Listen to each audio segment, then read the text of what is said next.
आपका स्वागत है हमारे गोस्ट आवर चैनल में। तो लाइट्स बंद कर लीजिए, हेडफोन कानों में लगा लीजिए और खुद को तैयार कर लीजिए, क्योंकि अब शुरू होने वाला है डर, रहस्य और सच्ची घटनाओं से भरा एक रोमांचक सफर। लेकिन इस सफर पर निकलने से पहले एक छोटी सी गुजारिश है। अगर आपको डरावनी और रहस्यमयी कहानियां पसंद हैं तो चैनल को अभी सब्सक्राइब कर लीजिए। चलिए अब शुरू करते हैं आज की कहानी। रात के ठीक 2 बज रहे थे। श्मशान के पीछे बहने वाली सूखी नदी से अचानक घुंघरुओं की आवाज आने लगी और गांव के बूढ़े लोग उस आवाज को सुनते ही अपने दरवाजे बंद कर लेते थे, क्योंकि वो जानते थे वो फिर जाग चुकी है। समझ रहे हो ना मैं किसकी बात कर रहा हूं? ये कहानी है उत्तराखंड की पहाड़ियों के बीच बसे एक छोटे से गांव भैरव कोट की, जहां आज भी लोग रात के बाद जंगल की तरफ अकेले जाने की गलती नहीं करते। करीब 70 साल पहले उस गांव में एक लड़का रहता था। नाम था रुद्रनाथ। दिखने में बिल्कुल साधारण, लेकिन उसकी आंखों में हमेशा एक अजीब बेचैनी रहती थी, क्योंकि उसने बचपन से ही ऐसी चीजें देखी थी जो एक इंसान को अंदर से तोड़ देती हैं। गांव में एक औरत रहती थी। नाम कोई नहीं लेता था उसका। लोग बस उसे काली छाया कहते थे। कहते हैं उसकी परछाई कभी जमीन पर नहीं पड़ती थी और अमावस्या की रात उसके घर के पीछे से बच्चों के रोने की आवाज आती थी। अब यह सच था या डर, कोई नहीं जानता, लेकिन एक बात पूरे 8 गांवों में मशहूर थी। जिस घर के बाहर रात में नींबू और राख मिल जाए, उस घर में अगले 7 दिन के अंदर मौत जरूर होती थी, और ऐसा कई बार हो चुका था। रुद्रनाथ के ताऊ देवकी बाबा गांव के ओंझा थे। छोटे मोटे प्रेत, बाधा, नजर सब उतार देते थे, लेकिन उन्होंने एक गलती कर दी। उन्होंने उस काली छाया के तंत्र को काट दिया। असल में गांव के जमींदार वीरेंद्र ठाकुर का बेटा अचानक बीमार पड़ गया था। खून की उल्टियां, रात में चीखना और बार बार एक ही बात बोलना, काली औरत मुझे बुला रही है। डॉक्टर आए, वैद्य आए, लेकिन कुछ फायदा नहीं हुआ। तब देवकी बाबा को बुलाया गया। उन्होंने बच्चे को देखते ही समझ लिया, यह बीमारी नहीं, बांधा हुआ तंत्र है। उस रात उन्होंने पूरे घर में सरसों, राख और काले तिल से एक घेरा बनाया, और जैसे ही मंत्र पूरा हुआ, बच्चे के मुंह से काला झाग निकलने लगा। समझ रहे हो ना? कोई चीज उसके अंदर बैठी हुई थी, लेकिन देवकी बाबा ने उसे बचा लिया। बस यहीं से मौत ने उनका नाम लिख लिया।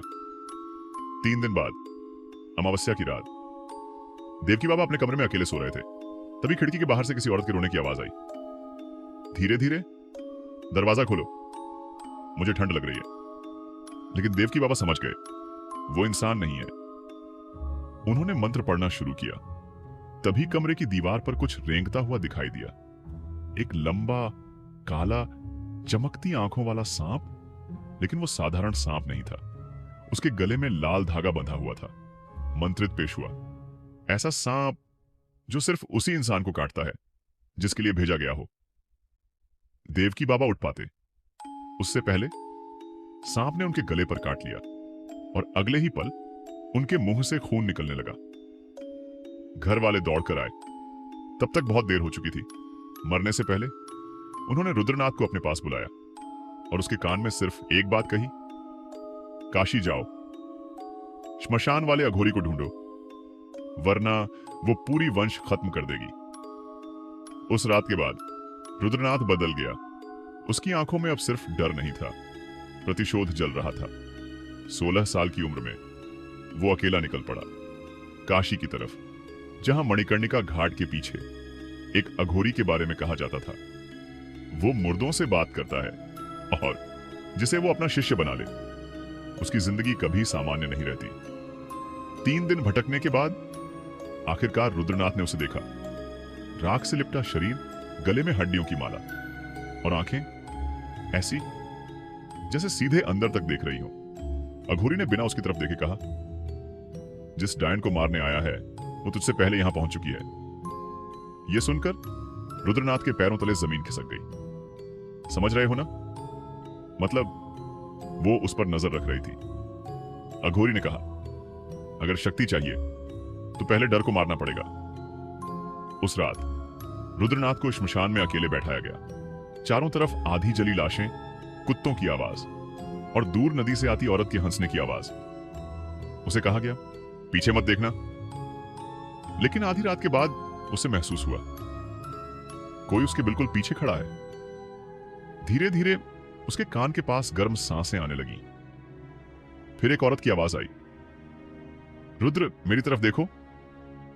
उसका दिल इतनी तेज धड़क रहा था कि ऐसा लग रहा था छाती फाड़कर बाहर आ जाएगा। लेकिन तभी उसे अपने ताऊ की लाश याद आई, उनकी खून से भरी आंखें, और अगले ही पल उसने आंखें बंद करके मंत्र जाप शुरू कर दिया। अचानक श्मशान में इतनी जोर की चीख गूंजी कि पेड़ों पर बैठे सारे कौए उड़ गए। और जब उसने आंखें खोली तो उसके सामने बैठा अघोरी मुस्कुरा रहा था। उसने कहा, अब तू तैयार है, बाकी की कहानी। और उस रात क्या हुआ जब रुद्रनाथ ने काली छाया को खत्म करने के लिए अंतिम तंत्र किया, वो मैं अगले भाग में बताऊंगा। क्योंकि सच कहूं, उस रात जो हुआ था उसे सुनने के बाद शायद आप भी रात में अकेले सो नहीं पाओगे।